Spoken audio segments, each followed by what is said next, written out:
siblings, sibling, sibling, sibling. How to say in Thai?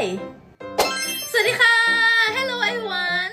Welcome to learning how to combine Thai words with Thai Kids Academy.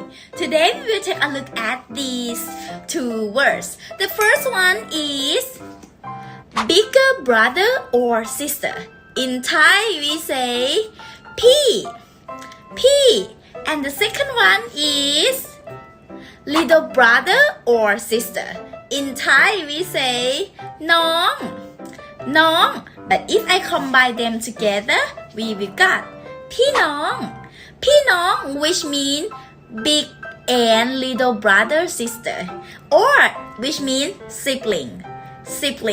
For example, how many siblings do you have? คุณมีพี่น้องกี่คนคะ I have 2 siblings ฉันมีพี่น้อง2 คนค่ะ